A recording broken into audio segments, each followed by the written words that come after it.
chopper!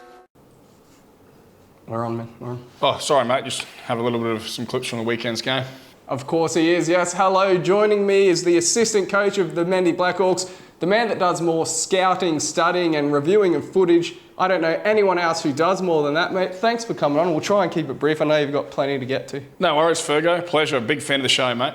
Well, he's a teacher at Ignatius Park during the day, but this is his bread and butter, studying, review, doing footage. Mate, you absolutely love it, don't you? And on holidays at the moment, are you doing anything else other than watching rugby league? No, I do like rugby league. So for me, it's rugby league most of the day, mate. But as you mentioned, on holidays at the moment, and also a doting father. So trying to spend as much time as I possibly can with the kids. And, my wife's very good at making sure I've got a job list to tick off as well. So I've been cleaning walls and washing windows and doing all those things good fathers do. Yeah, I'm familiar with that list as well. I'm not sure I've been doing as many as you. I know Painey really appreciates what you do. What about the players? Did they enjoy your feedback, or are they a bit fearful of what's to come when you sit them down? No, mate, I love doing it, and the players are really, really good. It's I guess, an industry where we rely on feedback, and, it's not all about negatives. There's a lot of positive stuff to shine from the weekend, I just really enjoy seeing young men be receptive to that feedback and go out and implement it on the weekend. And, mate, it's probably fair to say you take care of more of the defensive side of things. Can you sort of expand on your role here and at the club? And I guess when you started, when you came through. Yep, righto. So I'm one of the originals. It was pre-season 2014. Got the call from Wolfie about coming on board. It was meant to be a short stint at that time, just for a couple of weeks. It ended up being, 7-8 years later, whatever it is. So in that time, I guess I dipped my toe in, all stuff from, individual analysis to some stats early on, and then, across to some strength and conditioning stuff, and now right into the defensive side of, being the assistant coach. So I guess now in my job day to day, it's about looking at defensive movements, helping the boys, in everything that they do without the footy. And every day you're working in footy and you're doing things in footy is a good day. So, some would say jack of all trades, master of none. But it certainly, I think, helps me having an understanding of not only the strength and conditioning side of things and how you can implement with players, but also being able to flow that across the footy as well. Well, I'm sure you've reviewed the game from the weekend, that thrilling 24-all draw with Redcliffe in round 16 of the Host Plus Cup. Tom Duffy keeping his cool to slot a penalty goal on full time.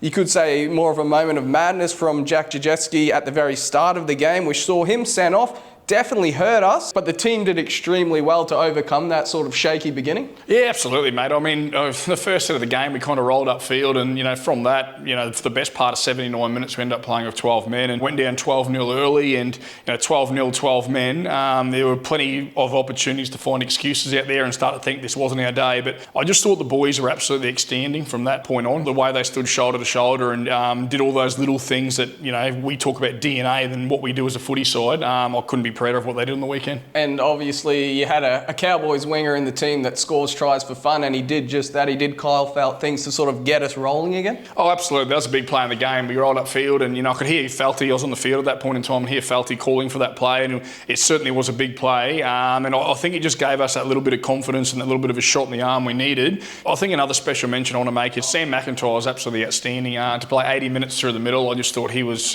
phenomenal, and just kept nailing his assignment every single time. Brendan Elliott at the back, when you go to 12 men, again, it's really important you get your splits right and you're plugging holes defensively wherever you possibly can. And I thought Brendan did a really, really good job at the back. And Patrick Kafusi, like some of his efforts, his kick sprints and some of those little DNA things that, potentially the crowd don't notice, but your teammates certainly notice. I thought Foose was absolutely outstanding with those on the weekend. So back-to-back draws with the Dolphins now, that's pretty incredible. Like, you'd have to go back through the Q Cup to see if that's ever happened before. But that point, I know it's 1 point, but that could prove really pivotal as we chase a spot in the top 8. Puts us above North into 11th on the ladder. Still a couple of victories outside the top 8, but Quabs, our next 3 games are against sides below us on the ladder. 2 we've beaten already this year, and then the Clydesdales, who are yet to play. I know wins aren't guaranteed and we can't get ahead of ourselves, but there's a real opportunity to gain some momentum ahead of our final 3 games against a few teams that will potentially be fighting for that final spot with.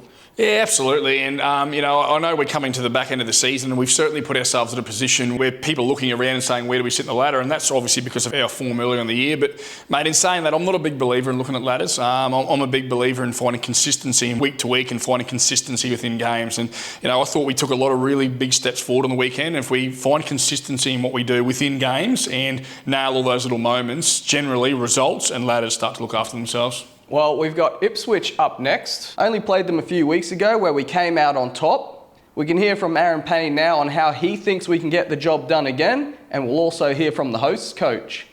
Yeah, it's cliche, but it's certainly really important we don't get ahead of ourselves.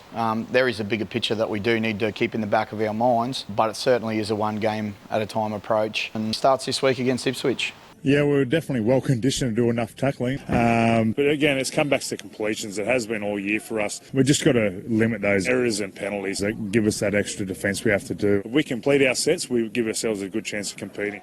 If you think back, we only played them 2 or 3 weeks ago, and the first 20 minutes they were probably in control of the game. We really had to grind it out to win. So it's probably important that we really start better than what we did last time we played them. And the thing that I guess we did well against them when we got away from them was the basics well, particularly around our attitude towards, our aggression and our intent. So that's probably our message this week to the boys. Thanks, Paney. So that's a 3 o'clock game on Saturday. Our under-21s will be eager to bounce back in their Hastings-Deering Colts clash when they face the Clydesdales in round 11 after going down to Redcliffe 28-24. And while we're on the club's young guns, a massive congratulations to Zach Lamont, Will Sullivan and Jamal Shibasaki, who were selected in Queensland's under-19 side. The Maroons will battle the Blues next week. Here's our talented trio to give us their thoughts on the match. I played 15 schoolboys for Queensland Maroons, but I haven't played since, so I feel very privileged to be picked and grateful for the opportunity, and hopefully we can get the win next Thursday night. Obviously I was pretty surprised, but just grateful for the opportunity to play for the state. Been a goal of mine for a while now, since some of the boys in the squad played last year. Pretty stoked and pretty surreal. Couldn't believe it. Yeah, never made Queensland growing up. So yeah, as soon as I got the call up, I was obviously honoured and excited and can't wait. The game's in Redcliffe and my family from the Sunshine Coast, so everyone will come down and watch, and yeah, it'll be good. Mum and Dad coming down to watch, so yeah, it should be good. Can't wait. Sort of helps to have played against the men. But expecting a pretty tough game. Just like State of Origin, I guess Queensland always steps up when they play at home. So I think we'll basically do the same thing.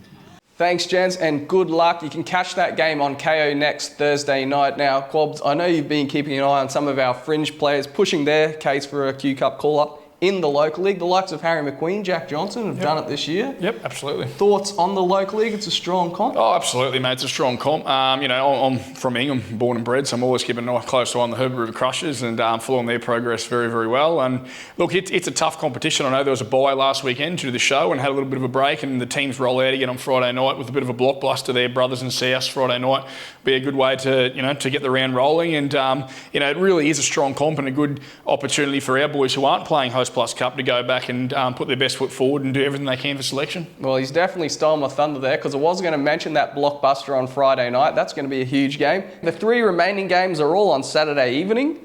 The Lions are at home against Centrals. Burdekin's battle with the Miners will take place in Charters Towers, and Norths host Herbert River. Quabs, I'll let you get back to going through your vision now. Thanks for giving us some of your time, mate. No worries, mate. Boys are going to roll in soon, so we'll get some individuals and get back to work. Well, remember, guys, you can stay up to date with all your latest Manly Blackhawks news and updates by jumping on our social media pages and, of course, our club website. We'll see you next time.